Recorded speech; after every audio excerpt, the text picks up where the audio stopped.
and welcome to the WrestleTalk podcast here every Tuesday and Friday. I'm Ollie Davis. I'm joined by Luco in DAD and James Storm. Yeah! James Wait, Storm where'd the is crowd with us. go that was here earlier? I know, yeah. They got to go to Patreon to see it. Patreon.com/WrestleTalk. Well, we've got a full interview with James Storm where we talked about some incredible AEW ideas. What happened to your voice? Like I'm in presenting mode. Yeah, you have like it's like the telephone voice and then your real voice. Like earlier, you was like, so what we're doing today. I was like, So which one am I in now? oh, you're definitely your telephone voice, your thing presenter is, voice. you start with presenting voice, and then as the show goes on, you sort of develop into which go into normal chat voice. Okay. But when you're starting off a video, you got to grab that audience attention. That's true. But thanks for calling that out. It just caught me off guard. I was just like, You must have that as a wrestler. I actually You've do. Got your wrestling voice. When I talk to any of my buddies and stuff, like right now it's just my wrestling voice. But if I had to get on the phone, especially with my wife or whatever, I'm like, "Hey babe, how you doing?" Like, for some reason the gravel goes away, when I talk to her or whatever, or if I'm talking to my agent, or whatever. Like, yeah, sounds great. Let's do that role, But the second someone mentions wrestling, the cowboy has to come out. What? Sorry. Yes, we're joined by James Storm in studio for the first portion of this podcast, and we're going to be talking about the news surrounding Karrion Kross and his departure from WWE, along with Scarlett and Tahuti Miles and Ashanti the Adonis. And we're also going to be reviewing AEW Dynamite later on, although you won't be here for that Dynamite review because as we're recording this, Dynamite's not happened yet. So it'll be just us two. Do you want to review Dynamite? Yeah, as like if it's you've the not future. seen it. Yes, I haven't seen it. But how about that great Tony Storm angle with James Storm? Yeah, I actually think it has some legs under it somehow. Like I said, I put a picture up on my social media, James Storm brand, on Instagram, and and saying congratulations to my little sister, and it blew up, and I was just like, hey, we need to make something out of this. Where she's like, look, you got that person, I'm going to call my brother, and then maybe Adam Page goes walking by, and he's like, you have a brother? And she's like, yeah. He's actually a cowboy, too. And then turns heel on Tony Storm. Yeah. Sides with Mercedes Moné for Beer Moné. Beer Moné. That's what we get. Okay, let's get this. Too good of let's an make idea. this a thing. That is a really good idea. Like, I'm just sitting out there with a can of beer or whatever, hey, what's up? And she has her, wine and or champagne glass or whatever. And I'm just like, beer. She's like, Monet. She can come out on her low rider, and you've brought back the Boozer Cruiser. The Boozer Cruiser. Yeah, leading the way. Yeah. Like, get out of the way with your fancy Cadillac.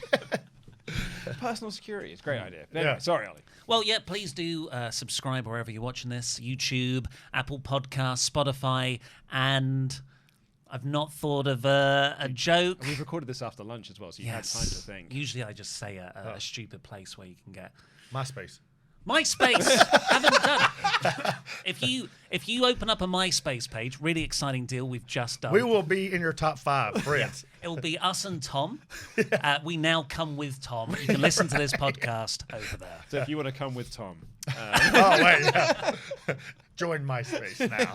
You used to be able to put music, though, didn't you? Oh, yeah. On the MySpace As page. a friend of mine, when Facebook became much more of a bigger thing, and I'd said to a friend of mine, "You're going to join Facebook?" He was like, "No one's going to sign up for that. You can't customize the page like you can MySpace." Yeah. He was convinced no one's going to sign up for Facebook. And also, please leave your comments down below. We'll get to them next week, I guess. Yeah. I don't know. But yeah, should we start off with the main talking point this week, which is Karrion Kross leaving WWE? And Scarlett. Maybe. Yes. Yeah. Did he? Yes. Well, yeah. So this is the story goes is that his contract came up over the weekend. They moved him rather to the alumni section of WWE.com, and that's it. Like, he was done. He was supposed to be at Raw last week, and he wasn't. He had the match at SummerSlam, wasn't at Raw, and now he is done with WWE. But the second that he went, immediately everyone started spinning and being like, "Well, is he though?" Is it a work? Is it a shoot? Are they planning something?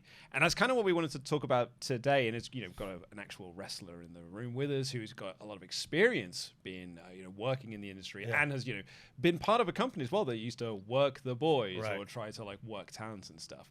So it's really interesting to get your take on this. Not saying you got like insider knowledge on what Karrion Kross is doing. Hang on, let me. Hey, this is between me and you. But like, okay, so when you had the news, what was your reaction? Did you think, oh, he's definitely gone, or it's a shoot, or it's a work? Well, Scoob, get the team going here. No, WWE is trying to do so much of this, working the boys and not telling any of the boys, and I completely understand that because. You tell the boys, you tell the world. That's how wrestling works. Somebody wants to be the first one to kind of leak it out or get it out. See, on that mindset, because we talked about this on the show before. Like wrestlers love to chat. Like, yeah. If you tell a wrestler something, like, and they'll tell two friends, and they tell two friends, and so on and so forth. But like, is there a particular mindset of a wrestler that wants to be the first person to tell someone? Why do wrestlers love to chat? I have no idea. Like, I've never kind of been that way. Like, it's not none of my business. So what am I getting involved for?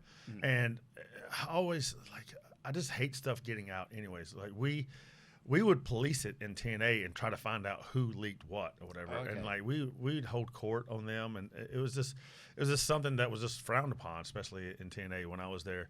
And now it's just become something where somebody wants to leak something to the dirt sheets or whatever, and and they're friends with a lot of the wrestlers, so they can get the inside information. But I just feel like it is a work. Like it was just done so quickly. Like he got to move to the alumni section really quickly, So, but man, I don't know. Because it comes off the back of they did the angle with Seth Rollins at Saturday Night's Main Event where he went down with an injury. So bad they had to rewrite the last portion of the show, which then made Goldberg's retirement speech didn't air on the show and stuff, and had to be moved to YouTube. And then it turned out that was one big work, and it came out fairly shortly afterwards. Like one person basically told Meltzer and John Potter to be like, "Oh yeah, by the way, they've been planning this for a while."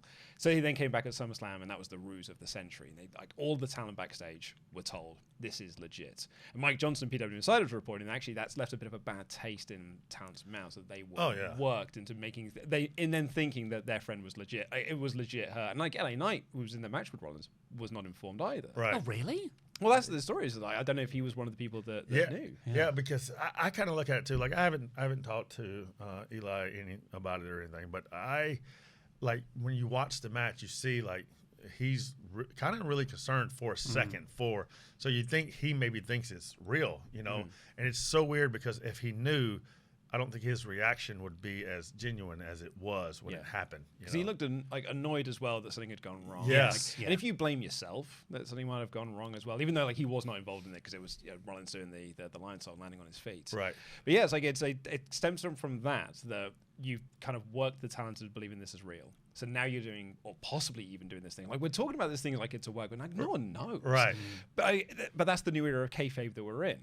Right? It's like it's this idea of like it's not just working the fans, it's also working the talent. So by extension, you can work the dirt sheets, and then no one knows anything. Well, and it's also like it's become more and more hard to work the people because of the internet and all this. So I think they're finding like this little loophole where they can work the people still. So good on them if it is work.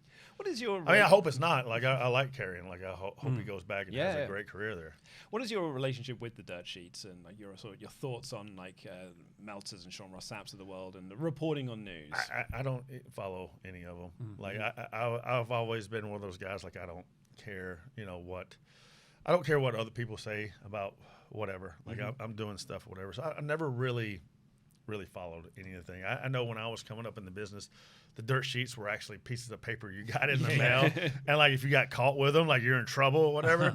Even though everyone's reading them, really. And it was just one. And like I remember like traveling with Tracy Smothers.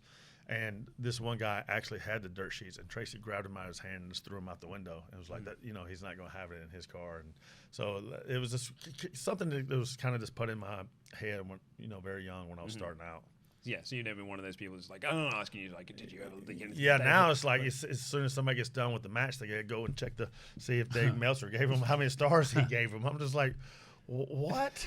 Like, why are they're so worried about this one individual giving? It's just like, did you hear the crowd? Did you hear all the the people in the crowd? That should tell you like how good your match is. Yeah, it's one person's opinion at the end of the day. Right. Like it's coming to us to see. I can't imagine there are any wrestlers who finish a match and then be like, I've got to listen to the WrestleTalk podcast the following day to see if Luke and Ollie liked our match. What? Okay, who would you think as a wrestler would want to listen to this podcast to hear what you and I thought about their match? John Cena.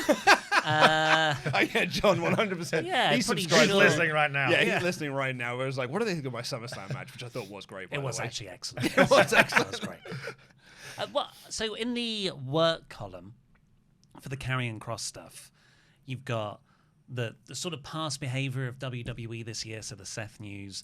Then you've also got they promoted his book Right. on last Tuesday's NXT, which is a very weird thing for WWE to do.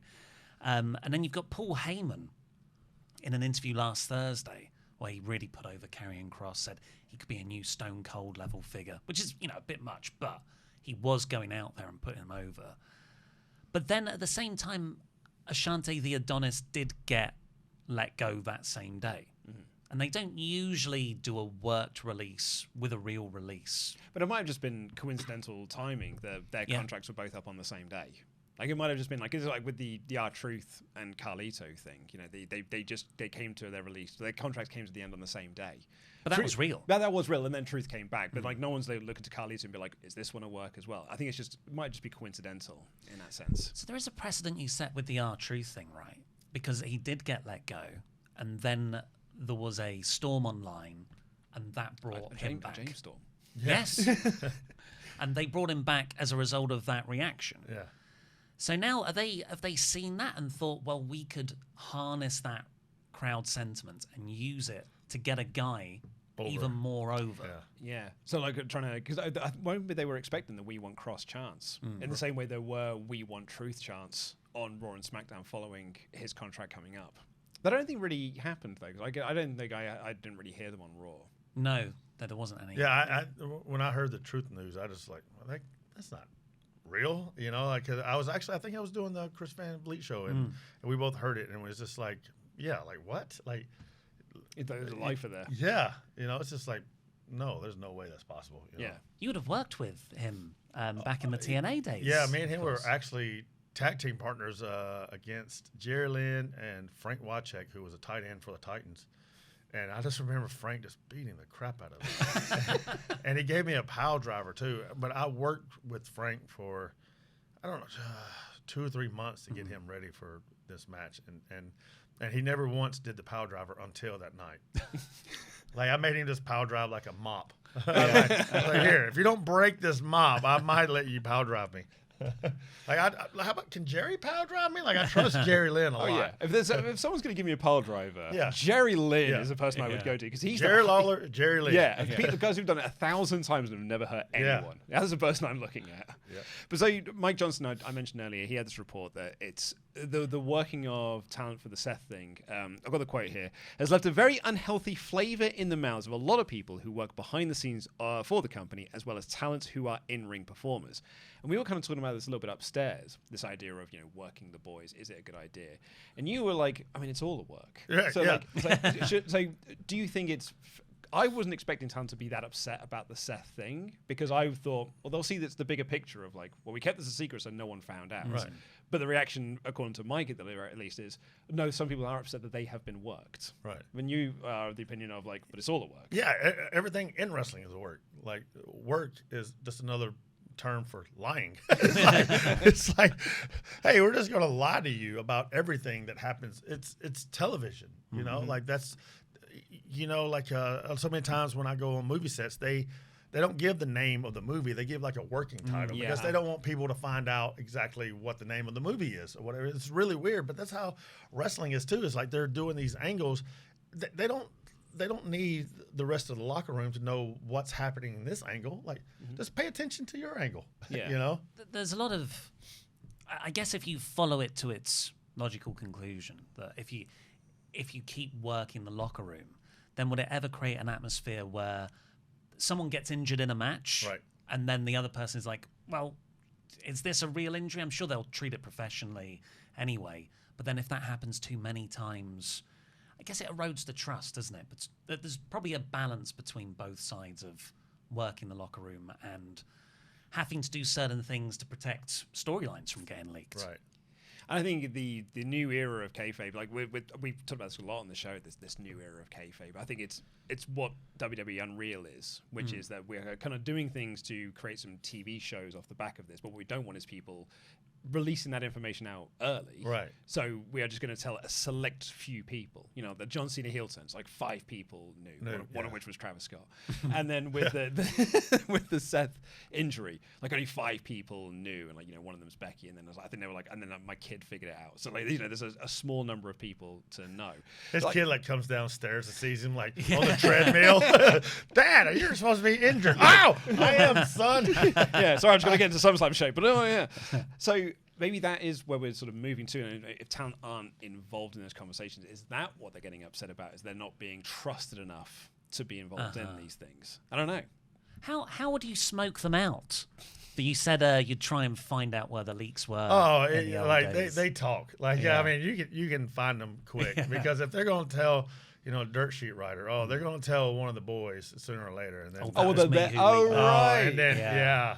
and then that person's going to tell somebody else, and then it's going to get back to somebody, and then time to have court. Because we were joking on a previous episode that it was like all in weekend last year.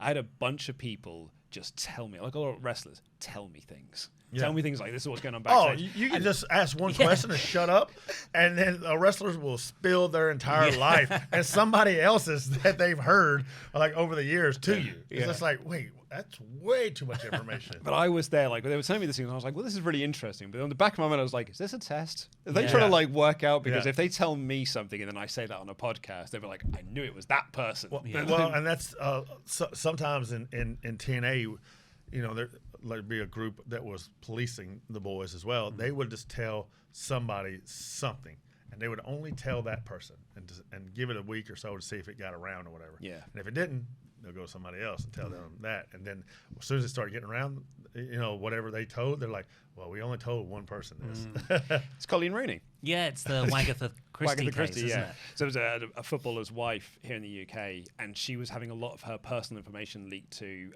tabloid newspapers.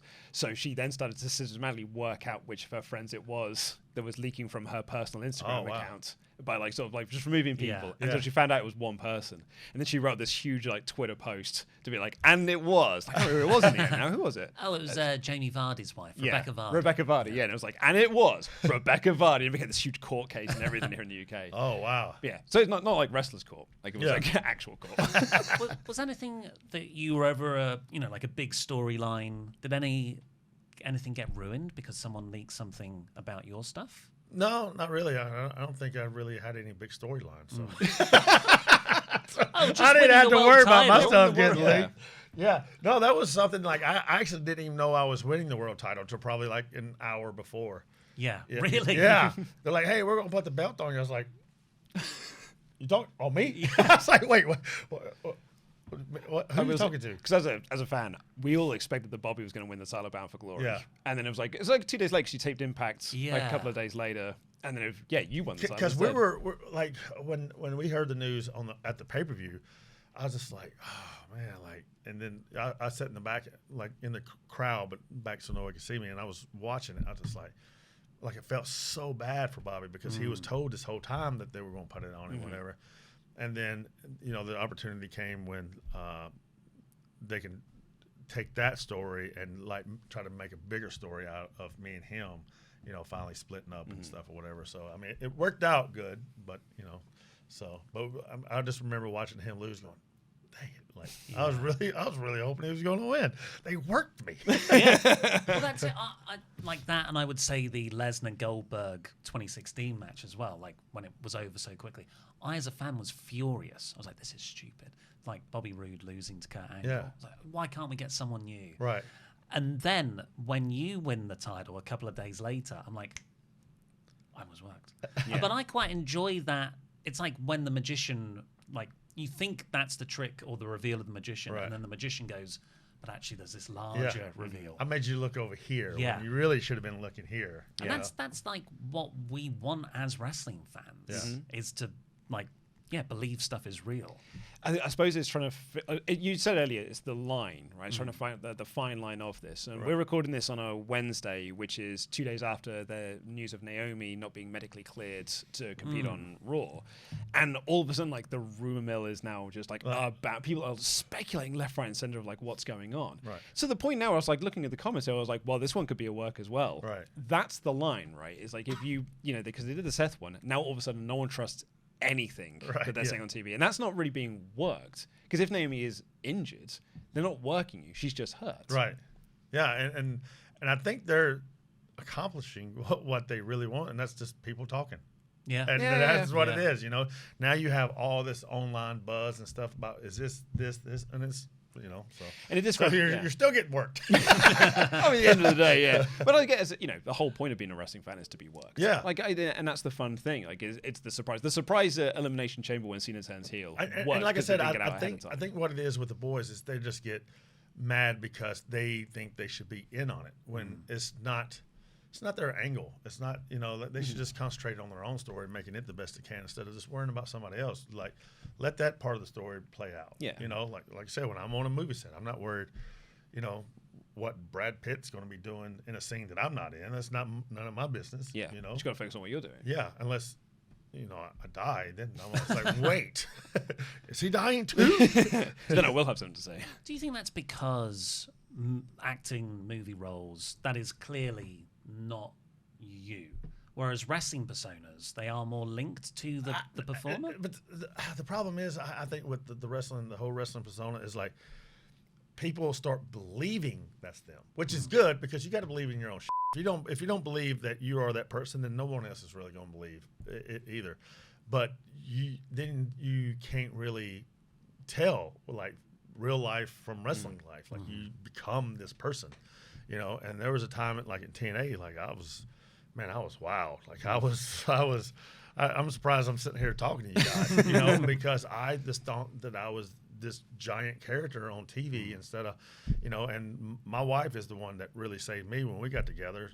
She's like, no, you leave that stuff there. Like you don't bring that home, to our kids and stuff. And so that really saved me. So you told a story on Chris Van Vliet's podcast about Kurt Angle coming into TNA. Yeah. And you accidentally found out ahead of time that he was coming in because you saw him. Yeah. And then you went to Bob Ryder and was like, hey, is Kurt coming in? He was like, no. Yeah. I was like, hey, I just seen him. But like in that situation, you could have, if you were in that so way inclined, called up a Dave Meltzer or called up a Mike Johnson and be like, you'll never guess who I've just seen. Yeah. Or, I didn't have their numbers. Yeah. Or like take someone to be like, you'll never guess who I've seen, and then that just sort of gets out. Yeah. But as a fan, I remember watching that episode of Impact I was on the pay-per-view when they made the announcement that Kurt was coming in. And it was Cornette at the end, and he was making this big announcement. And the big announcement was, we're going to 2 hours and going to prime time. But that's not the real announcement. That's what we all thought the announcement was. Right. But this is the announcement. And they play this Kurt Angle video. And that Impact zone goes ballistic and wild. Because it didn't get out ahead of time. And that's what you ultimately want, is you want these things to happen. Well, and it's funny because, like you said, I could have, be like, oh, Kurt's at TNA or whatever.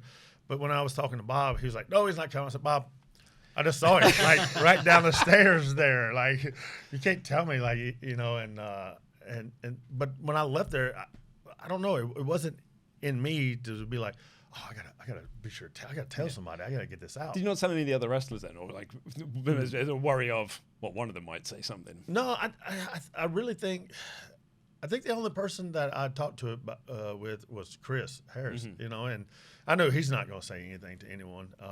And me and him actually sat like right by a hard camera up in this big catwalk when it happened and it came out. And man, it was deafening in there. Yeah. I was just like, man, and it's one of those things. It's like, okay, well, if it did get out, like if I don't think it would have been as cool as like people not knowing at all.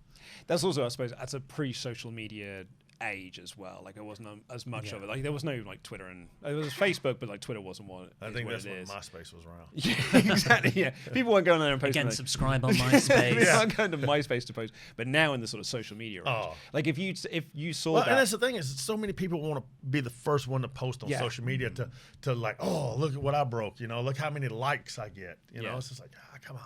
Well, weird thing about that, like there are a few people who might hear a bit of news and then it will post that to Twitter and it blows up. Yeah. And then they're just like they're constantly trying to then chase that adrenaline high again of that engagement that they got. Yeah. But they might not get anything else. So that's when they start doing misinformation, or just doing like taking one person's word that something is real, and before you know it, their credibility is completely ruined. Yeah. And it's I mean, clout chasing is the term I suppose people would use. That's a bad thing for the industry. Like I am someone who quite happily will say I like reading backstage news. Yeah. Like I do. Like it's not just because it's part of my job. I was doing that before I had this job. Right.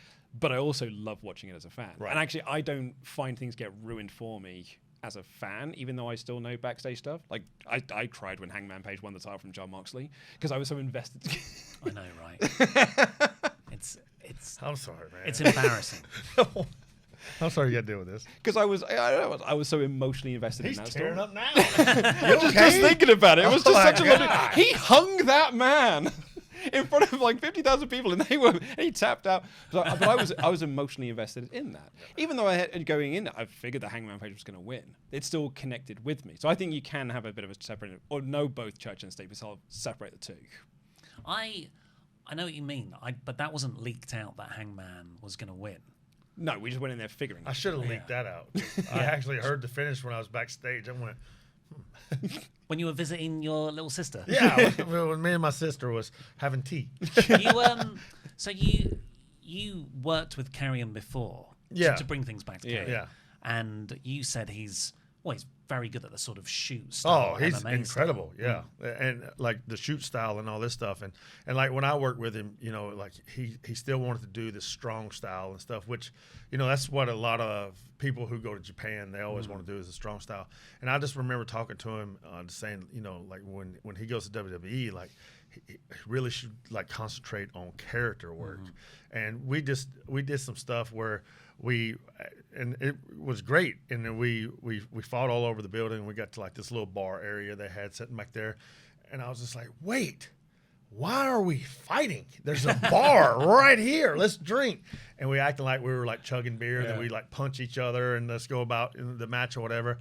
And we got to the back. He's like, man, that was so much fun. I was like, man, that's what you have to learn to do is put this character stuff in there, because emotion will get you further than wrestling moves in the wrestling business. And like you make people feel an emotion, like you connect with the people. And then that's what I think that's what he's kind of doing with this We Want Kross movement now. Is like now he's finally getting this emotional side and this character side over, and the people are starting to connect with him. Yeah.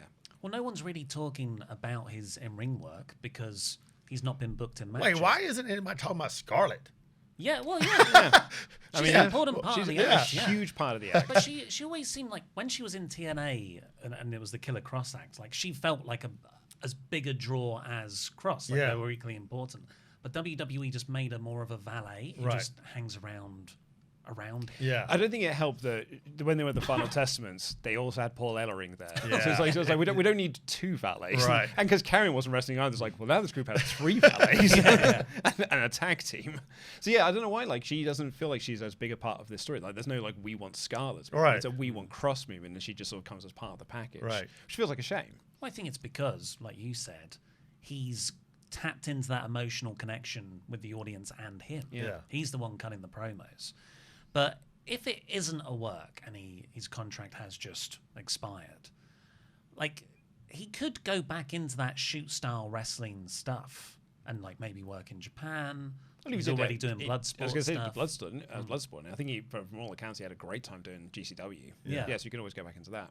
But the problem that they've got, and this was a report from Sean, is that because some promoters think it's a work, they're hesitant to reach out to him. Right. Because they don't want to waste their time. Right. Because like why book him for some dates that he's never going to be able to make? Right. Here's one. If he goes to TNA like next week, are we all still saying it's a work? Because TNA has the relationship with WWE. Yeah. Same with AAA. AAA. Like if he shows up at Triple Mania today, Like, is that going to be is this really a thing, or is it just because they've acquired them? Yeah, they have a relationship with WWE. Yeah. WWE's like, put him on there. Yeah, exactly. Yeah, just or go like with TNA. Let him act like he's part of TNA now. Yeah. How does that work for wrestlers who aren't signed with WWE or AEW? Do they now see TNA and AAA as also WWE? I mean, I don't see TNA as WWE.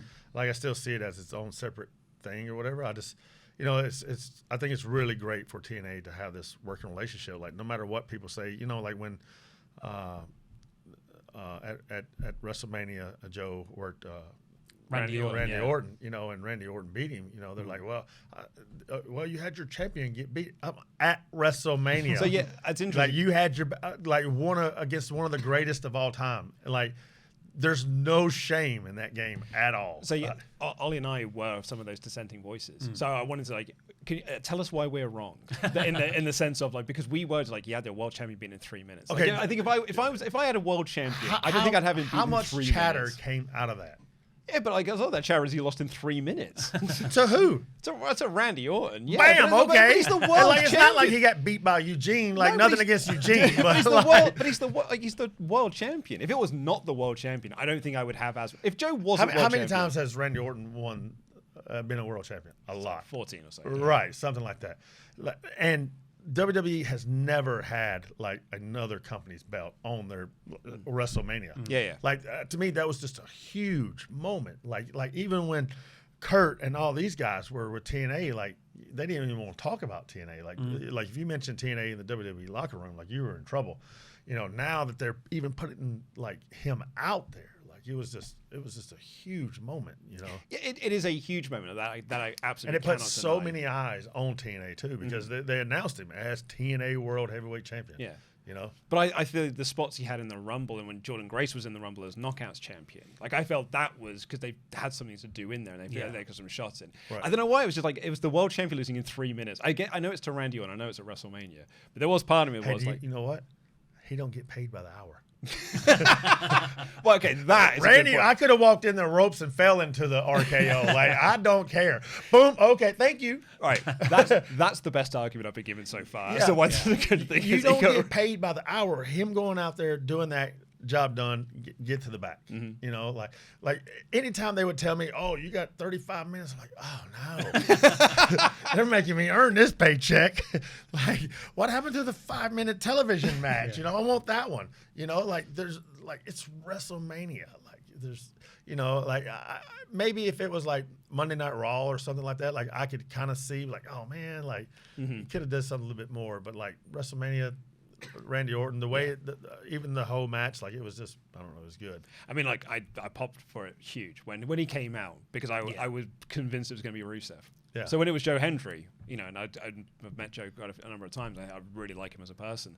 I was so happy for him. Yeah. And I'm happy he got to have the WrestleMania thing. I really am. But there's still this little part of me was if I had a world champion, I don't think I'd have been beaten 3 minutes.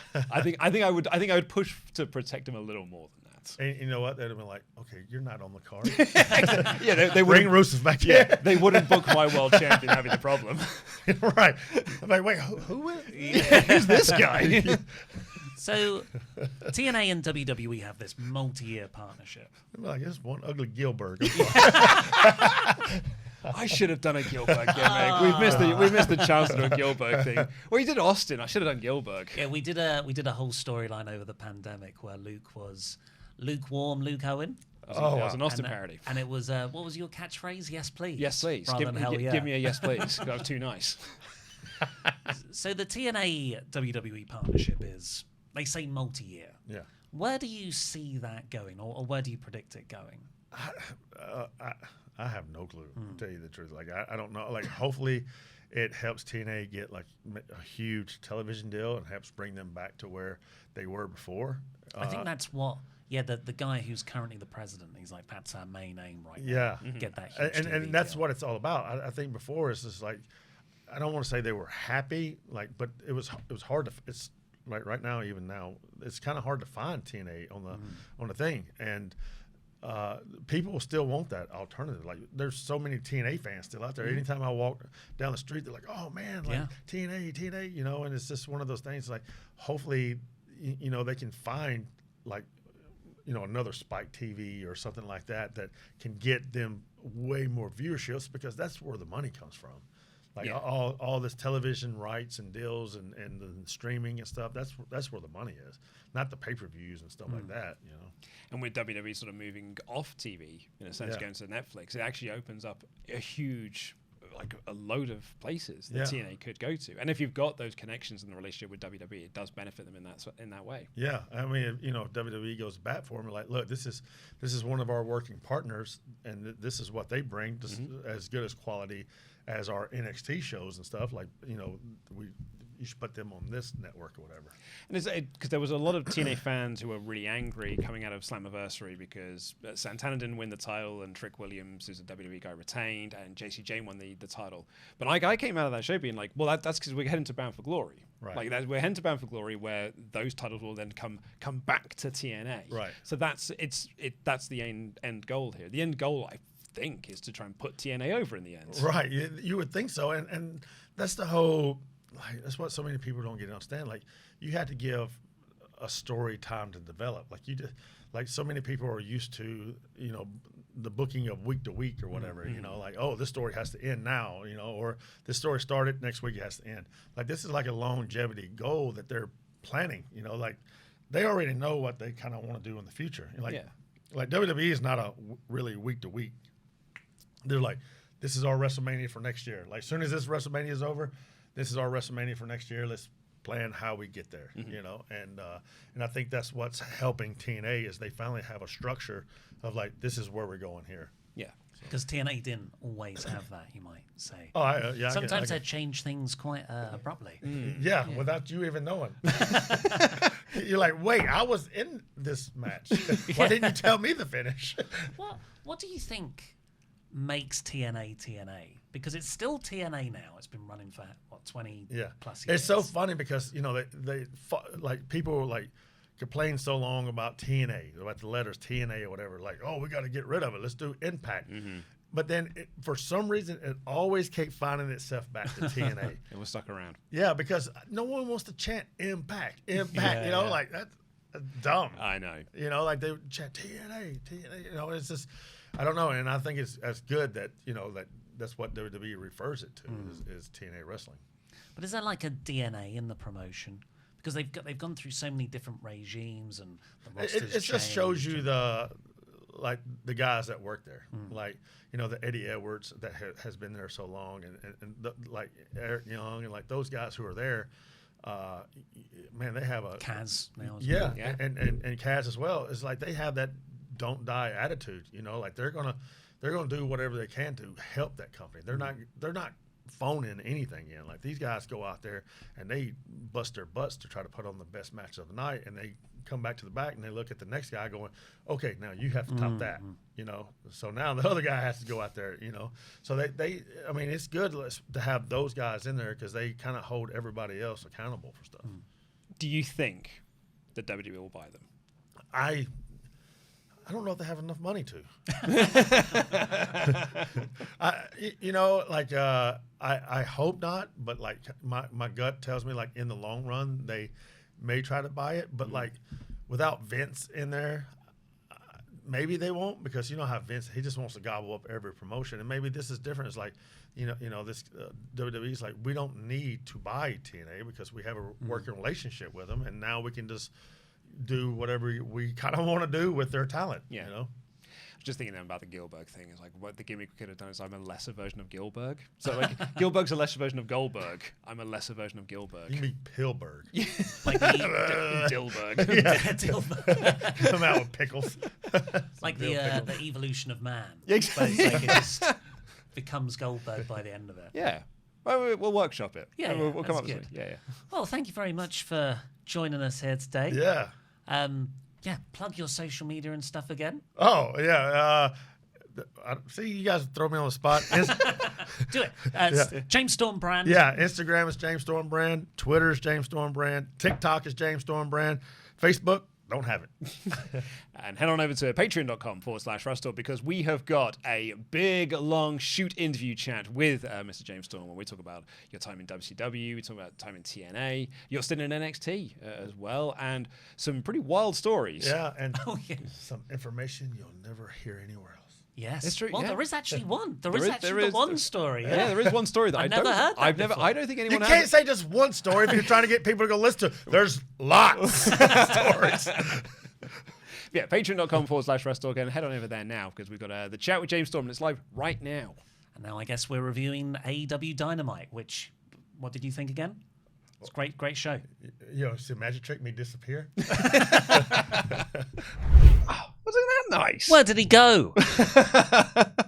Yeah, I think that's the first time that we've done this era of the WrestleTalk podcast where we've had a wrestler in the middle between us. Yeah, he's gone now. Of course, that was recorded yesterday. Now we've watched AEW Dynamite, and we'll review AEW Dynamite shortly.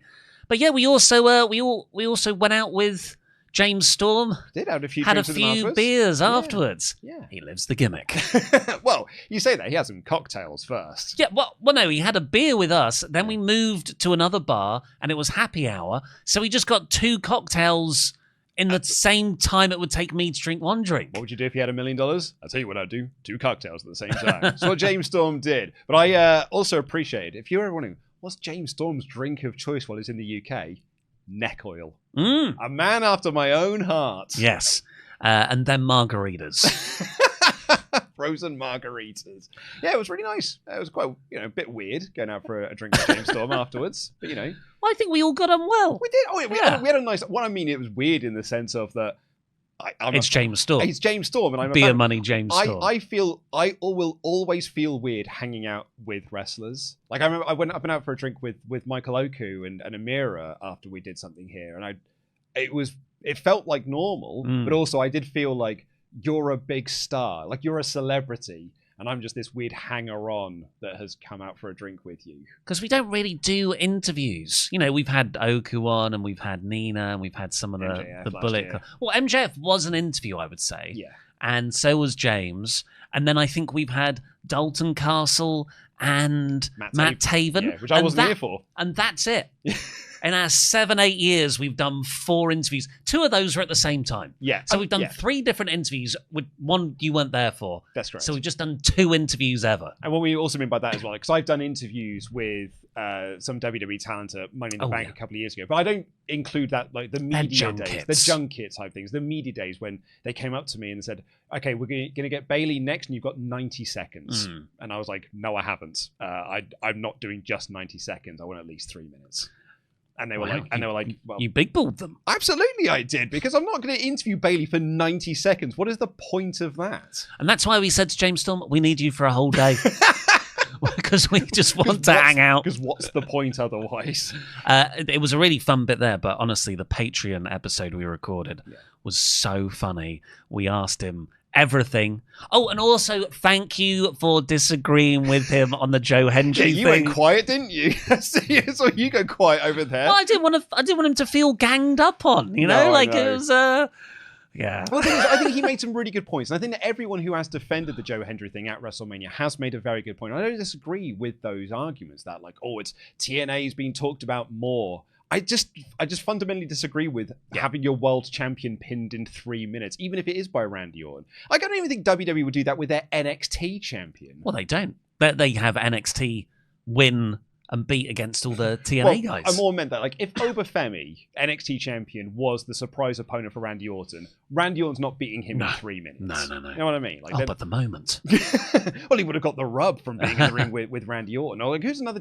If it was Trick Williams, I don't think they've had Trick Williams lose in 3 minutes either. So the point I was making is, it is just you are a lesser than us, and you're lucky that you're in the ring against Randy Orton at WrestleMania.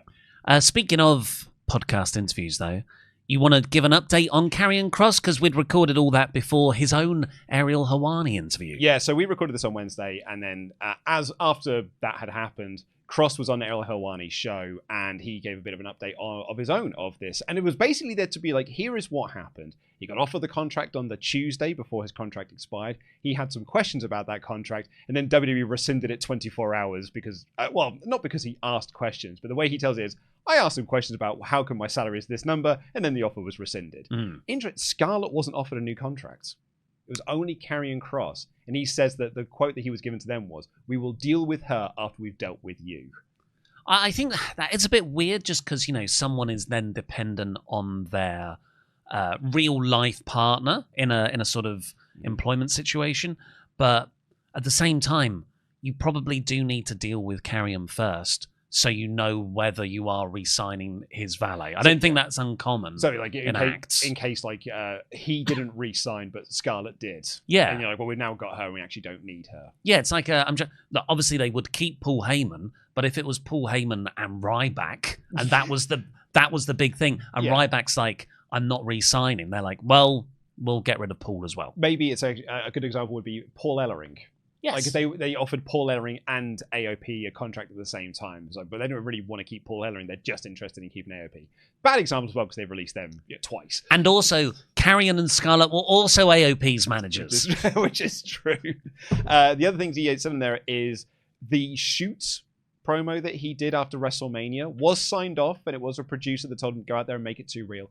Apparently, according to Karrion Kross, it did upset some of the higher ups, including Triple H, and he had to pull Triple H aside to explain to him, this is why this happened. I thought I was okay in doing this. I was okay to do the green light and stuff. And apparently, Triple H was upset about the work shoot promo that he did. But I thought he's done interviews previously where Triple H was really happy with it. Well, I think he said that people were stoked that it went over so well, but in the immediate moment were upset that he had said some very mean things about WWE, perhaps. But also, maybe they didn't know he was going to do it, even though he said, I thought I was okay to go out there and do that. Also, apparently he was told, oh yeah, you're going to do a program with AJ Styles out of WrestleMania, which is why he's in the finish of the WrestleMania match with AJ and Logan Paul. And that's why he references AJ in the promo. And then that program just never got picked up again. Yeah, because the promo was about Logan Paul and these people who aren't trained wrestlers taking wrestler spots. But, AJ had to go after that Intercontinental title. He was laser focused as soon as Mania was over on that Intercontinental belt. Yeah, once it was off Braun, he was like, no, I've got a fighting chance of winning this belt. And that's the other big thing is, according to Karrion Kross, it's not a work. He has left WWE. He can now go wherever he wants to. He is contractually free to do so. He said that AEW have not reached out to him, but other promotions have. Sean Ross Sapp obviously reported, we mentioned this with Storm, that some promotions aren't looking to reach out to him because they're not sure if it's a work. And he said that he thinks one of the reasons why AEW haven't reached out is because they think it's a work. And Karrion, in fairness, Karrion says, I can understand why people do think it's a work, though. If you're a wrestling fan, you've just gone through the Seth Rollins and the R-Truth situation, you probably are immediately just going to think, this is a work, and I don't believe it. And he's like, it doesn't make sense to me either. So where are you at now? Now Karrion said that, bearing in mind, on the Ariel Helwani show, which is quite a WWE-favoured podcast outlet. But potentially, I think you can make that argument, yeah. I was actually thinking this last night before he'd actually done the Ariel Helwani interview, or I'd seen the Ariel Helwani interview, and I was just sorting out some dinner last night. I think it's real. I'm just going to go out there, I'm going to put my neck on the line, because this is what you have to do in this day and age. I'm going to put my neck on the line. I think it's real. I think he's gone. Yeah, I think there's every chance they can bring him back. He wants to go back. He did say in the interview, his preferred option was him and Scarlett get re-signed. That is ultimately what he would like to happen. I think at this point in time, I think he's gone. I think what you've just said there is why AEW haven't reached out to him. Well, yeah, absolutely. They don't want another Miro or Andrade, someone who's just counting down the days until the WWE offer comes back for them. Yeah. And also, the problem is Karrion hasn't set the world on fire in the ring. Mm-hmm. Unless he, as James was saying, he does the more MMA shoot-style wrestling thing, which is really good when he does it in Bloodsport.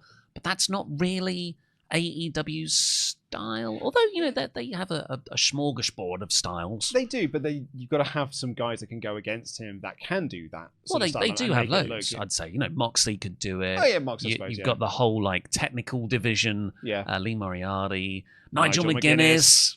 So, yeah, I don't think going to AEW is the right move. And I don't think that, I'm not going to say that Karrion's going to go with that attitude of the Miros and the Andrade and the Aleister Blacks, but I just don't think that you've sort of re-established yourself as, we are not just the place that hoovers up the WWE mid-carders when they get released at their contracts end. You probably then don't want to just sign Karrion Kross. And Shayna Baszler was also on Errol Helwani show being like, oh yeah, I'm good friends with Marina Shafir. I've had discussions about what I'm going to do next. Now my free agency is official because my 90-day non-compete is over. It's like, you want to just bring in Karrion Kross and Shayna Baszler and then maybe Cedric Alexander and put him with the Hurt Syndicate. And it feels like, oh yeah, I think we're just back in that 2021, just hoovering up all of these guys that have come and gone from WWE. What do you think? Karrion saying those sort of things, the way he was on the Helwani show, made me think that wouldn't be the next step I do in the work. That's it. If the next step after getting released, he released that not short film, it was like an hour long, the Killer Part 2 documentary. I thought the step after that is now the WWE screwed up and you do quite a anti-WWE promo. Mm-hmm. Which hopefully ignites the crowd to start chanting for him, which we didn't get on Monday's Raw. But because he was like, oh, I hope they take me back, that's not really the big outsider anti-hero vibe. Yeah. So that has got me thinking more that it isn't a work. But James Storm's always right. He said it is a work. James Storm is always right, apart from the Joe Hendry thing. But James Storm is right. No, I agree now. I think Joe Hendry got the rub, man. We're talking about it still. You coward. Last night I was like, do you know what? I think it is real. I think he is gone. And then after the Helwani interview, I think I am now more. And it's the same as what you just said then. I think if you were going to continue the work, you wouldn't do an interview where you were like, I hope I get to go back. Because to me, that's a sucky story. That's a sucky work. Yeah. If your work is, I do hope I get to go back to work someday, that's a bad work. Or he comes back as the humiliated stooge. This'll learn you for getting over. Yeah, let's see. We don't really know. But should we say a big thank you to our Patreons before we get on with the AEW Dynamite review? Mm-hmm. You help support the show. And if you go over to patreon.com/WrestleTalk right now, you can get that full, like an hour and a half? I actually don't know how long it was. Hour, quarter, hour. The time flew by. I actually forgot to make a note of when we started and when we ended. We just got to a point where I was like, I think we've reached our natural conclusion. But we talk about loads of things. Bar fights. Mm-hmm. Billy Gunn getting tasered. Wrestling ribs. James Storm almost going to WWE in 2020, which is a story I hadn't heard actually before. Apparently he said it in the Fightful interview a couple of years ago. But it was really interesting to hear him go into it deeper. Yeah, this is not the NXT run. When he was nearly signed with NXT. This is in 2020 to go there and have a run and also work as a producer. Yeah, and of course, loads of TNA stuff. Oh, loads of TNA Classic TNA stuff. Yeah, loved it. But thank you to WrestleTalk's personal problem solver, Jamie Donovan. John Jenkinson, son of Jenker. The heir to the throne, Kate Ayers. Manipulating Manny Umaria. The needs of the Manny Cornish outweigh the needs of the few. Better than you, and you know it, Max Kurt Wallander Wallen. Probably better than Kyle Philip O'Reilly. The man who wears the gold. The man recognised by SWAF Nation International as the 24/7 champion. Our legend. Daylight Robbery, Rob James. Ross Pooper Scooper Cooper. And lastly, for this Hall of Fame class, on Friday the 15th of August 2025, the man with the scoops, Sean. Other little bit of housekeeping as well. So we are recording this the day of Stephanie McMahon's podcast interview with Naomi and Jimmy Uso. So that is why that has not been a lead topic for us on this show. We shan't speculate. No, I'm not speculating. But interesting that it's both of them. Yes. I think, yes, it is. It is interesting that out of the blue, not one, but both of them are on Stephanie McMahon's podcast. I shan't speculate, but I shall pretty heavily imply what I suspect it could be. Yeah. And if so, congratulations, I guess. Yeah. Or if you've broken your leg, sorry. We'll see tomorrow and we'll talk about it next week. Yeah. So subscribe. Yeah. I mean, actually, as you're watching this, you'll know. Well, the Forbidden Door card escalated quickly, didn't it? Yeah, this is 2 weeks out. Look, this was not a weird episode. It was a bit of a clunky episode. I don't think there were any home run segments. But I think the opening segment was a home run segment. Yeah, well, okay, it was very good. It was a very good segment. But overall, this whole episode was a bit clunky. We'll get into the stuff. I enjoyed it, but I thought the main event was, and the swerve segment were like well clunky. Yeah, it was like, what? And just the way things were announced. However, sometimes it is about the destination, not the journey. And the destination they said that we're going to, at Forbidden Door, a show we're both in attendance for in London, looks incredible.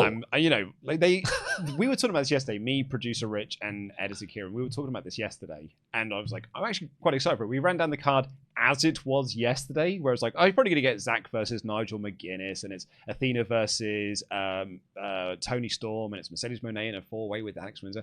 Running through is like, yeah, that's actually some pretty good match, and I'm really looking forward to it.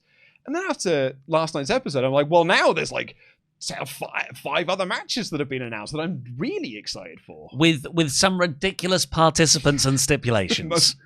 When we'll get to the 10-man tag, not 10, whatever it is, the big cage match that they've got. We'll get to that in a second. But the opening segment of this episode of Dynamite was Hangman Page and MJF having a face-to-face. They are referring to Max as the CMLL World Champion, and we did have a couple of clarifications. One person was like, "Of course they got this wrong." But I actually blame AEW's presentation of this.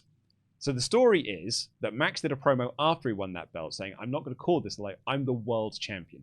So Max is saying, I'm the world champion. So it's actually down to AEW's presentation to be like, he is not the world champion. That's just what he is calling himself. But AEW are just saying, no, he is the world champion. So the story there and the character doesn't work. Because didn't they, he renamed a belt he won there last year, the American Championship. It was the international belt. Yes. It was the AEW yes, one. of course, yeah. He was for the Ospreay match. Yeah. Oh, yeah. That was the other interview we did. Once a year. Just before the August bank holiday. We wrangle a wrestler. A wrestler just crops up and does some stuff. And I loved this segment because the story they were leading into with last week's episode was Max is trying to goad Hangman into giving him a title match. So therefore, he doesn't have to win a tournament. He doesn't have to use his contract. He doesn't have to win any matches. He can just get this angry cowboy to give him a title match because he just wants to get his hands on him. And Hangman was looking at him being like, I'm just going to do this. I'm just going to get my hands on you. So Max is here being like, look, I'm just going to make you angry because you're as a cowboy, you're most vulnerable when you're angry. But Hangman Page was like, dude, I'm not falling for this. I'm not going to fall for your edgelord, B-movie level, B-movie villain, incel nonsense. I'm not going to fall for this. And actually, as it turned around, it was Hangman was goading him into using his contract. It's like, dude, you've got 2 options. You either win a bunch of matches or exercise your contract. That's the way you're going to get this title shot. And Max is like, well, you know what? They call me the devil, and people think that you're their god, so I'm going to crucify this god because that is what a devil do. And Hangman's like, I guess you're a coward then, because you've got 2 options. You can either win a bunch of matches or exercise your contract. And he just kept goading him and needling at him. And Max was like, all right, fine. I'm going to do my contract. I'll see you at Forbidden Door. And the second he said it, he had this light bulb moment. It was like, oh, no. And then Taz on commentary was like, Max, what are you doing? You had a plan. Yeah, it's really good stuff because I think we all thought, well, Max is this all-powerful heel. He calls himself the main antagonist of AEW, like Hangman is the main character. So Max's plan is to get Hangman to grant him that shot, and then he has another shot with the contract in addition. I guess I thought, well, that's probably what they'll end up doing, and they'll find a way to make it okay.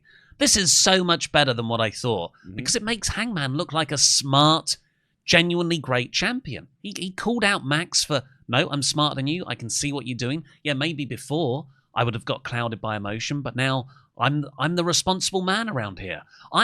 This is positive masculinity. I am the world champion. There's a bit when Hangman's talking about how, no one knows my shortcomings greater than I, and I'm not going to run away from them. And a guy in the crowd who must have been very close to the microphone just went, there's our champ. I have had moments like that with Hangman, though, where I've actually written in my notes, that's my champion. Like Cody, I feel, is a great champion, but almost for quite a younger person, like a child. Like, oh, I can look up at Cody. Yeah. He's a superhero-like person. Hangman is like the ultimate babyface champion for millennials. For millennials. For men like you and I. I was like, no, I am depressed and I suck. But I want to be better. Yeah. I want to be better like Hangman. That's he's inspirational as a character. Absolutely. Yeah, I suffer from crippling self-doubt. I have got such low esteem of myself, and I've got very low self-worth. So I do genuinely look up to Hangman and be like, he bettered himself. Yeah. It's a work and everything like that. But I'm like, no, he bettered himself. And I respect the work that he does. I go back to that promo. It was like the I am a man where he's punching himself in the jaw. What a dude. He is my champion right there.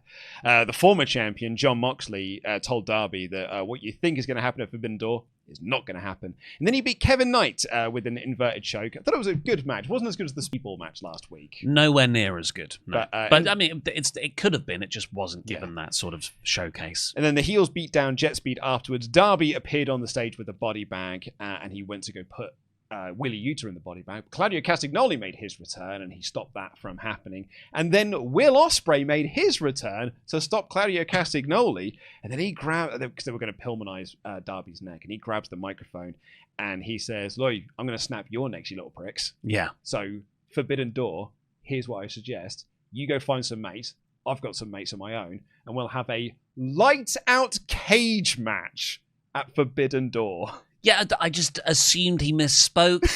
I thought, okay, it's a lights-out cage match. I get that's what Swerve and Hangman had last year in their big blow-off match. But surely it's just a tag match. When he says mates, he must mean Darby and Mox. You're just going to get Claudio. But as we would find out later on, it's a 5-on-5 match. Yeah. Can we call it a tag?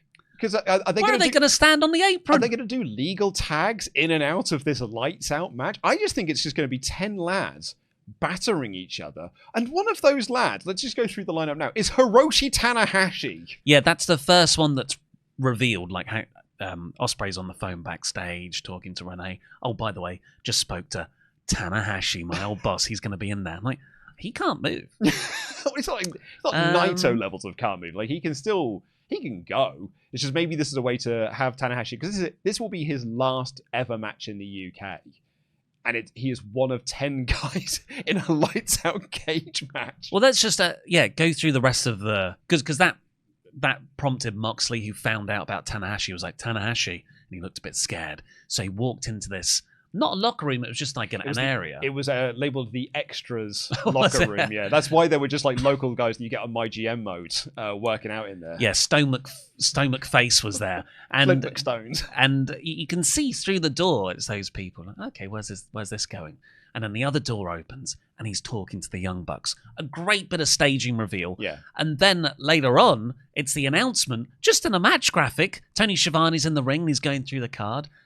It's going to be Moxley, Claudio, the Young Bucks, and Gabe Kidd. Of course, it's Gabe Kidd. He was there. He's been there previously. That almost makes sense. Gabe Kidd has just withdrawn from the G1 because of injury. Yeah, which but now he's recovered from that injury. To do a lights-out cage match. It's Gabe Kidd. Wheeler Yuta's right there. Doesn't that make more sense? Gabe Kidd's it's Forbidden Door. He's from New Japan. You got to try and make it feel like it's a Forbidden Door, right? I guess so. And then they reveal, just on a graphic, we already know it's Ospreay, Darby, and Tanahashi. Oh, yeah, they've got Kenny Omega and Kota Ibushi too. I know. My first thought was like, man, we're never going to get a singles Kenny match in AEW in London, are we? Like, it's just never going to happen. It's just always going to be part of mad tag matches. And yeah, it's Kenny and Kota, Will, Darby, and Hiroshi Tanahashi taking on the Death Riders, Gabe Kidd, and the Young Bucks. Madness. Half of this match is dead. Tanahashi, Gabe Kidd's injured. Kenny's not very good. Well, he's fantastic, but he's definitely changed. You're right. You're so choked up and emotional about this. Thank you, by the way, to the person who emailed in, giving me some health tips, genuinely, about my my persistent cough. Yeah. Gonna have a blood test tomorrow. Oh. Oh, I'm scared of needles. You don't like I them, don't like though. needles, but must happen. Well, I mean, Kenny's not afraid of needles, which is why he's going to be fine going into this match as well. Because the Yeah. last time I had a lights out match, someone put drugs in someone's mouth. So, now we've got Hiroshi Tanahashi in his last match in the UK. And you've also got Kota Ibushi, who's not like he's a bit fragile in these modern times as well. Yeah, I think he's better now, but even so, I don't think I'm going to be putting him out there in a lights out cage match. Also, I'm trying to visualize 10 guys. You know when you watch the lockdown matches in TNA and you're like, that's too small for you to put 10 lads in. I know it's a bigger ring. I still think 10 lads in there is going to be an absolute mess. And I'm stoked for it because of the star power.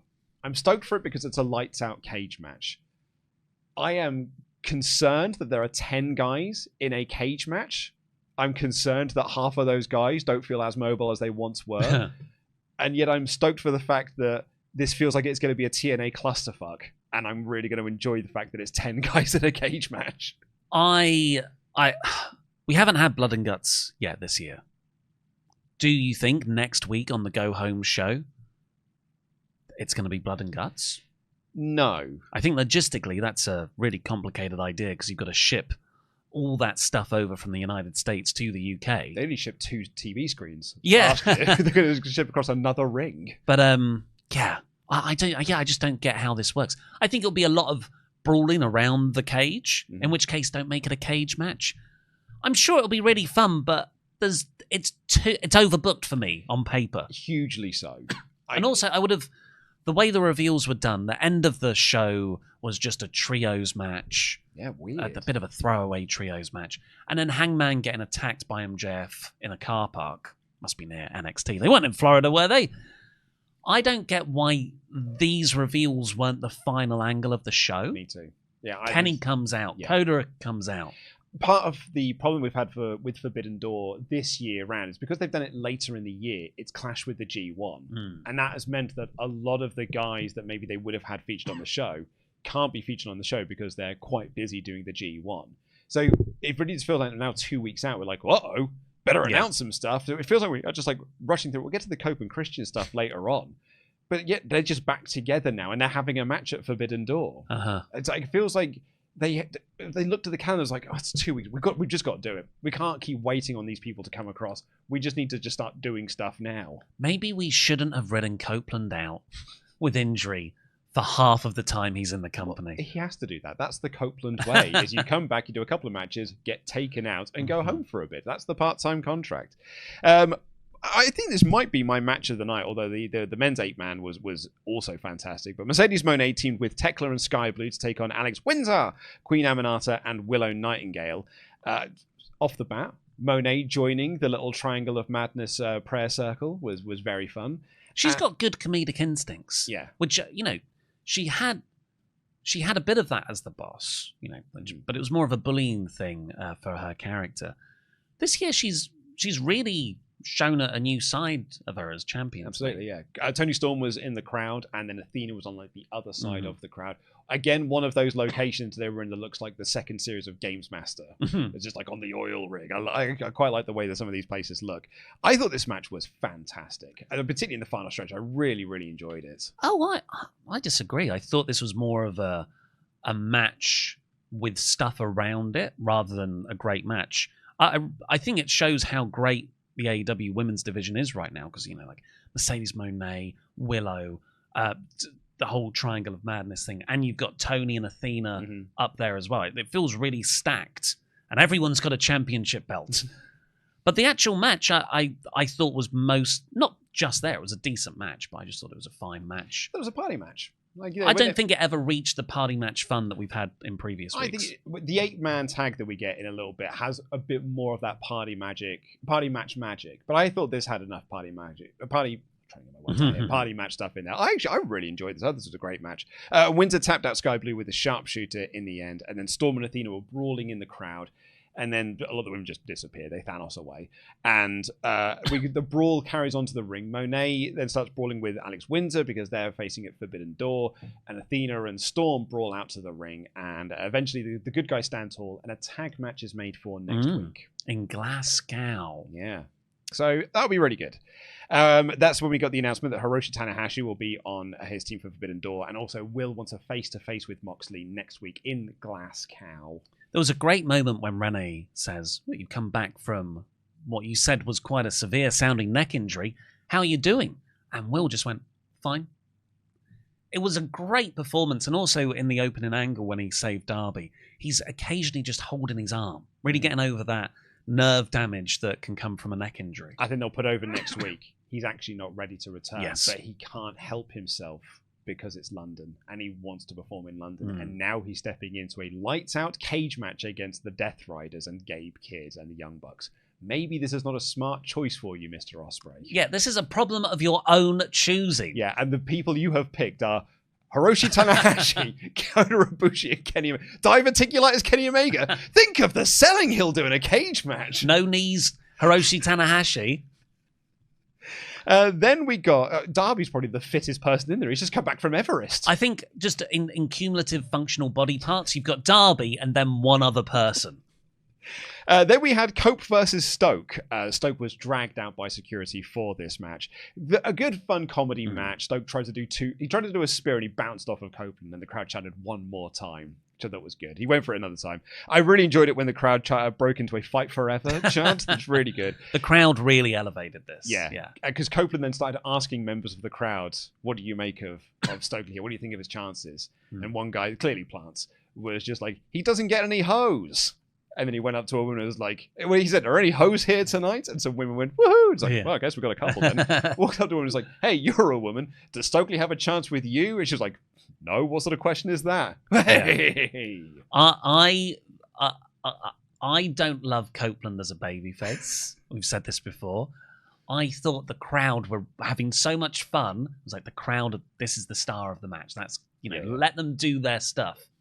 But Copeland deciding, I'm going to do some crowd work, actually kind of dampened them a bit, I thought. Well, as because they had their fun to break into a fight forever, Chad. They kind of was like, no, not your thing. No, it's my comedy now. This Stokely's performance was brilliant. I thought he was really good here. But the whole idea of FTR coming down and Copeland keeps beating up Stokely to antagonize them into interfering, I just don't think they executed it well. I don't think so at all. Because in the end, Copeland just went out to attack them. It's almost like he was waiting for them to get in the ring, waiting so they could have the brawl to make that null and void. And he was like, "We're running out of time here. I'm just gonna have to go out there and fast forward this a bit." And then the whole next bit is fast forwarded. They start beating up Edge. Christian runs down. Sorry, no. They weren't beating up Edge. Edge beat them both up. But there was the powder. Well, yeah, Edge cleared the ring of everyone. Then Stokely threw powder in the face of Edge for a DQ because apparently we're protecting Stoke in all of this. Can't have him be pinned. And that's when Christian then came out to make the save. Edge was fine. Like he probably would have been absolutely fine on his own. But Christian runs out and he's got the bat. And then Nick Wayne and Kip Sabian try to attack. But Edge and Christian take them both out. And then they sort of walking backwards and they bump backs and turn around. The crowd made this segment. Oh, yeah. Because I think they rushed this. Something fierce. It was just last week, Copeland was saying, oh no, he's still an arsehole and he hasn't found himself yet. I guess what he just needed to find was the bat. Yeah, he just needed to get the bat back. And he hands the bat over and then, Copeland pulls him in for an embrace. And then they announce they're having their reunion match in London. Yeah, this story has taken so long to tell and somehow been utterly rushed at the end of it. It really has. Like, really. 2 years they've been doing this. I know. Really, this happens. Just imagine Edge was in a more dire situation that really requires Christian to come out. But really, Christian needs to come out because he's angry with FTR, not to save Edge. Boom, clears house. And then you can tell I've been hanging out with wrestlers. It's how they talk. It is how they talk. You come over and effing do this. And I'll do this, do the kick, and then it go, you cut me off, boom, we'll do that. But Christian should throw down the bat. Just throw it down at Edge's feet, and then walk off. Next week, maybe he hands it to him. Then there's a promo exchange. Then there's the actual... there's like 4 weeks in this moment. I know, man. But it makes me think that... Because I've just assumed, and maybe that part of this is my problem, because I assume you make an ass out of me when you assume. My assumption was they would have their reunion match in Canada at All Out. I guess now they're going to have a title match in Canada, and maybe they're going to win the tag titles there, possibly from the Hurt Syndicate, or if FTR beat them for the tag titles at Forbidden Door, then you do the tag title match there. Depends on if the Forbidden Door, if Hurt Syndicate want to put over FTR. Well, FTR are former WWE, so yes. Yeah, I think this is clearly building to an FTR versus Edge and Christian match. FTR are probably beating Brodido next week. That's my assumption. So it'll be FTR versus Hurt Syndicate at All In. Forbidden Door. So I feel like because they want to do the title match in All Out, we've got to bring all of this stuff forward. Because we needed a promo segment to really put these guys back together. Because I just don't think this has worked at all. No. I mean, when Edge and Christian got together, I was like every single person in the crowd. I was like, oh my God, yes! Because you and I are of a certain vintage. Excited about the destination, but this journey here has been very rushed. Really looking back, Copeland shouldn't have been out for so long after the Moxley thing, and then they could have told this story over the adequate amount of time. Also, you said that maybe if it was FTR beating him down, if it was Nick and Kip that were beating him down, and then Christian came out to make the save on them, not really to save Copeland, he was just doing it to attack his boys because he's angry at them, and it's just happenstance that's bringing them together. Yeah, because Stokely's a smart guy. Why couldn't he pay Kip and Kip and Nick to beat up Edge? Yeah, because rather than FTR doing it, because FTR can't interfere, because that makes the. I don't think this is particularly great. No. However, looking at the plus side, the positive side of things, I'm a man who turns 40 this year. Yes, I'm excited to see Edge and Christian have a reunion match, because I will, cards on the table. Edge, I've only found Edge interesting when he's been with Christian. And also, at least we're here now. At least we're here. Like it's been hanging over the whole division for a year. Yeah. When are Edge and Christian getting back together? Okay, we've done it now. It wasn't a great story, but they're together. Yeah, it's fine. They're together now. We got a wacky video for the return of Hook. Harley Cameron had... So what it was, a shot of a stormy city, and then there's like a sort of crooner song playing, and then an H gets shone into the sky like a bat signal. Yeah. And because Harley Cameron had that collision vignette where she's ready and she's got a mask, I was like, oh, is she going like a crazy comic book superhero? It's Harley Cameron. H. Oh, no, it was for Hook, right? Yeah, well, now I realise it's for Hook. But I thought this... Because nothing about it. Obviously, there is an H in the sky, which is his whole thing. Yeah, and it's a bat signal, which is his thing. Also, it was the font that he has on his T-shirt. All of those things. But the rest of it, the music, the cheesy cartoon look. Yeah. Is this a Tony Storm thing? I thought it was Harley Cameron. And it will be hilarious when Harley Cameron comes out. The Young Bucks teamed with Kyle Fletcher and Josh Alexander to take on Brody King, Tomohiro Ishii, Hologram, and the surprise partner for them, Hiromu Takahashi, because he'll be facing Kyle Fletcher. It was announced afterwards. He'll be facing Kyle Fletcher for the TNT Championship at Forbidden Door. Sure. Yeah. I mean, we were talking about this yesterday. I was like, it'd be awesome if it was Takagi or something like that, but I think Hiromu Takahashi is a really great choice. But I think they'll have a great match at Forbidden Door. Yeah, it's a cool match, but it's not like one of those ones like, oh, I've always wanted to see Takahashi versus Fletcher. I thought it was a bit, not just in sort of who it was, but the reveal was a bit anticlimactic, that it was hit the final member of the 4-person team in the 8-man tag will be your opponent, Kyle Fletcher. Yeah, and then his music hit and no one really knew, oh yeah, it's Takahashi. Okay, cool. Yeah, I think it sort of worked, but really at the end of the day, the bigger focus on this was the Young Bucks super kick Justin Roberts. Brilliant. They're the best thing in the company right now, I think. When Kyle Fletcher and Josh Alexander came out, Justin Roberts said, and teaming with these guys, it's Josh Alexander. And they got pyro, but then it stopped. Yeah. And the VO says, sorry, we do not have music for the Young Bucks tonight. And they come out with no music or Tron. The Tron actually said Mr. Instant Replay and Slick Nick or something. Yeah, who were their old like backyard wrestling names. Yeah. But it was that stuff's brilliant. In terms of this being the party match as well, it wasn't the levels of the previous weeks of party matches either. Maybe. I really enjoyed it though. Like they had an incredible sequence leading into the second ad break. Like I thought that was absolutely fantastic. Taka actually got the win with the time bomb and Alexander, and yeah, they made it official. It's Kyle versus Hiromu for Forbidden Door. Just one bit of feedback from me: the Young Bucks, after super kicking Justin Roberts, choking with a tie. It's right there. It was right there. Swerve Strickland had a promo segment with Kazuchika Okada and audio issues, so they had to do some stalling for time in this, and then he gets fixed. I don't know what this segment was. Was it the idea of this that Okada got overwhelmed by the support for Swerve Strickland? I don't know.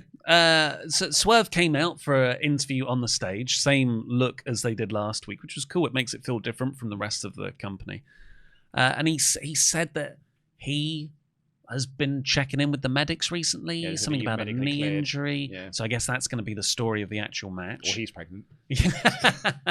Speculation. And Okada comes out, and yeah, the crowd are really hot for Swerve's house. Whose house? Swerve's house. Okada calls him a bitch. They push each other, and then they get separated. This has been building for too long.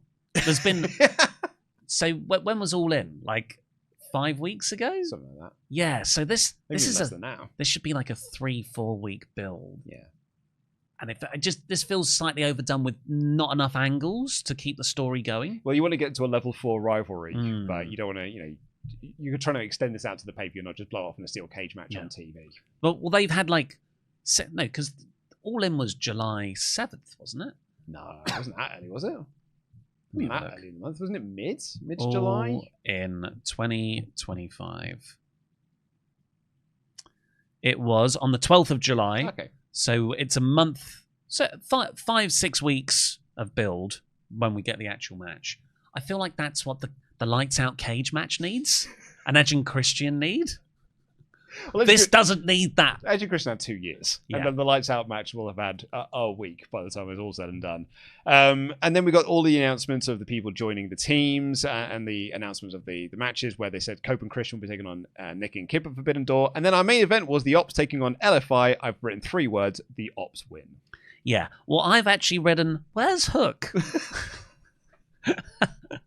I'm watching the Ops and Hobbs running back and forth and the crowd chanting meat, and I think ... where's Hook? Because I genuinely thought Harley Cameron is coming back, which she is. And then afterwards, Hangman Page was walking backstage, and MJ. I was there, so they won. And I just, little hover over on fights, and I'm like, how long have we got left of this episode? 3 minutes. Oh, okay, so they'll do some sort of angle in the ring. No, the Hobbs are still just. They're just celebrating. They're just having a nice time. There's the copyright logo. Is this what you're doing with your overrun? AEW, is this what you're choosing to do with the overrun this week? And then they cut backstage. Hangman Page is walking. MJF attacked him and hit him into a car. Yeah. But when I saw that bit, I was like, oh, someone's going through a windscreen. But he just bashed his head on the bonnet a few times. Or the hood, if you're in America. And yeah.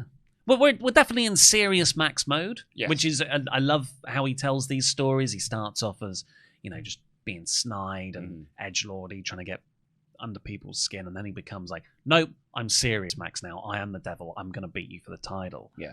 But yeah, just it felt a bit rushed after the trios match. Didn't feel like a main event. Weird episode of Dynamite, but I'm very excited for where they're going. They announced some big matches for Forbidden Door.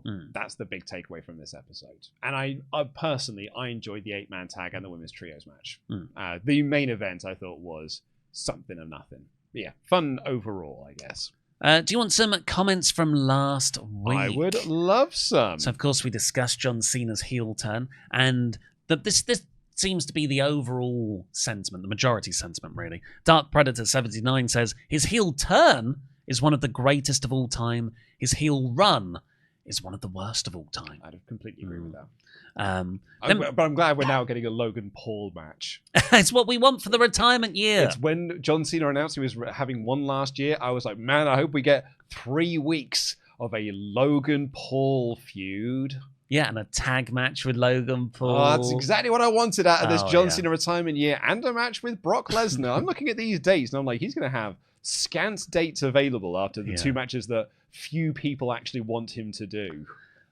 Sorry, did you hear the other news? Actually, between John Cena's retirement tour, Alvarez said on Observer Live, so take it with a grain of salt, that they might move the Saturday Night's main event date to run head-to-head with World's End, so they can have John Cena's retirement match go against the AEW pay-per-view. That is a big ball move. Yeah. What happened to the days of NXT takeovers? Well, that wasn't working enough. So now they're going to move the main roster PLE stuff there. Fine, I'll do it myself. Yeah. Although that is also then on December 27th, which is like the day after Boxing Day. Oh, no, we were going to have Christmas off. I know. Don't do that, WWE. I didn't want to break this to you while we were recording this, but yeah, we might have to do something on August 28th. Sam Smith writes, this is off the back of the sort of moments chat that you had. WWE being a moments company is a perfect, succinct description. Thanks. This also explains why their ratings are so low, but their social media views are massive. Great point. That's really interesting, isn't it? They're not trying to engage people to watch a 3-hour Raw. They want 100 million TikTok views to crow about. I just wonder if that will start to impact their bottom line, that eventually people lose interest in buying the pay-per-views or buying tickets to sit through a whole show when they can just scroll through Twitter for the highlights. That's a really interesting point. It's kind of fascinating as well, because that's actually the strategy that has been suggested to us for this podcast, is you should really just put all of your marketing focus into shorts or TikTok videos of this podcast, and to try and, like, that's the top of the funnel to try and get people to watch the full version of the podcast, as opposed to people watching the full version of the podcast. You're getting more eyeballs on it by doing 30-second videos clipped out of it. We talked about this earlier in the year, but they were saying, like, the last general election, US election, was the first podcast election. Like, it was one based on what podcast people went on. And then I said to you, I was like, I don't think that's right. I think it's actually podcast clips election. Yeah. That's all people saw, were the clips from those podcasts, not the full hour-long interviews that they did. I also think their live attendance, however, is super up. So while there's no trackable thing of these shorts driving ratings, it's definitely keeping the live event stuff alive. Could be, yeah. Because I guess, like, you're watching all this stuff, like, oh yeah, I'll go to WWE when they're in town, because then I can post my own clips of me watching things. Like, so on Saturday, you open up YouTube and there's, like, one of the first videos, SmackDown highlights. It was a 13-minute video of a 2-hour show. It's all that was good. The Poopy Monster. Now we're in the section of new metal band names. Because it's back. These are pitches. So my wrestling new metal band in 2025, this is very good because I think it's Chokeslam, but it's spelt KHOK capital S LAYM. Genius. Because I read that as Cockslam. Because K and H don't make a ch. Yeah. And then Rocky McRae 13 writes, The Booted Babies. For a Snitsky reference. I prefer Chock or Cockslam, whichever way you want to go with that. Chokeslam. Oh, Chokeslam. Yeah. Chokeslam? But I think they're going for Chokeslam. Yeah. I love it. I absolutely adore that as a new metal band's name. I actually forgot to give a shout out when I was talking about new metal bands. Clockwise, which is actually, funny enough, KLOK wise. Right. And they're big wrestling fans. Their whole thing is like, we are the greatest band in all of music entertainment. Can you smell what the clock is cooking? So it's superb. Their album is fantastic. I'll say for what I want everyone to do after this week's episode is get Beer Monet trending. All comments, if you've made it this far, Beer Monet. Beer Monet. That's what we want. We want to make that happen. Let's manifest it. Yeah. Any recommendations before we get out of here? I think I'll just give Clockwise, because I hadn't actually thought of any other recs. I've not watched anything this week, because I've been a busy week. It's been a very busy week. So I guess, I'll recommend Clockwise's album. Let me just quickly double check the name of it before I make a mistake. Clockwise, and the album... With accurate spelling. Yes, and the album was called Clock In, KLOK in, full stop. Of course it is. Standout tracks, Lose It, DGAF, and Born With a Legacy. The Stand My Ground's really good as well. Smack That Smile. It's a great album. Really, really tremendous album. That's my recommendation. I've got a book. So intellectual. I know, right? Well, as you can see, I've got some respiratory problems right now, and I'm annoyed, and asthma pumps aren't working. So I bought this book called Breathe by James Nestor, and it's just about how you shouldn't mouth breathe. What, do you mouth breathe? Apparently so. Oh, no Like way. I probably, because I get quite bad allergies, so, and my nose is just always kind of either congested or a bit runny, particularly in the summer. So it's easier for me to fall asleep like this. Oh, but yeah, when you're sleeping, 100%. Like I definitely do. So when you wake up, drool and everything. But that's like 7-8 hours of your day, or for you 3 hours because your Margaret Thatcher sleep schedule. So, okay, last night before we were leaving the pub, I turned to one and I was like, I had 8 hours sleep last night. I went to bed at 9:30. I got 8 hours sleep. And you like, isn't that what you normally do? Yeah, Bradshaw's a 9-hour sleep guy. 9-hour sleep guy. That's why he's so tall. And I'm like, no, I'm a 5 to 6 hours. That's all I need. I just need 5 to 6 hours sleep a day. And that will take me through for the rest of it. It's what Maggie Thatcher used to say. 4 hours is all she needs. And I've always said that she was crazy. I really admired what Margaret Thatcher did. I've always said that about Margaret Thatcher. I've never once thought that she was a witch. But yeah, anyway, so that's your recommendation. A very good recommendation. When I was a teenager or a kid, no, before I was a teenager. When I was a kid, I was a proper mouth breather. And I used to get like the gunk on your teeth where you just sort of like, because your mouth all day long, you just get a little like just nasty Beavis stuff. and Butthead over here. I was a little bit Beavis and Butthead.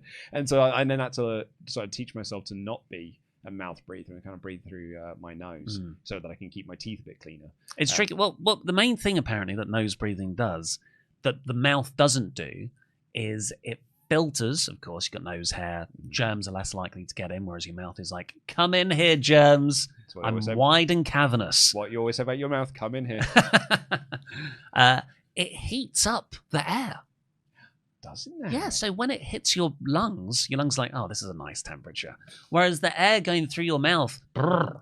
Oh, you're breathing in cold air. Yeah, essentially. And it also humidifies it. No way. Through the nose, which you don't get through your mouth, funnily enough. And also something else about nitric something gets released when it's through your nose, which again is some hormone thing that stops illnesses and the like. So yeah, if you mouth breathe, or if you keep getting ill like I do, or if you have asthma, do not take medical advice from me. Dr. Ollie Davis. But yeah, check out the Breathe book. But yeah, that's all we've got time for today. Please go over to patreon.com/WrestleTalk for a whole hour and a bit more of me, Luke, and our new best friend, James Storm. But for now, I've been Ollie Davis. There's been Luke and DAD. Jam that jam. Jam that jam.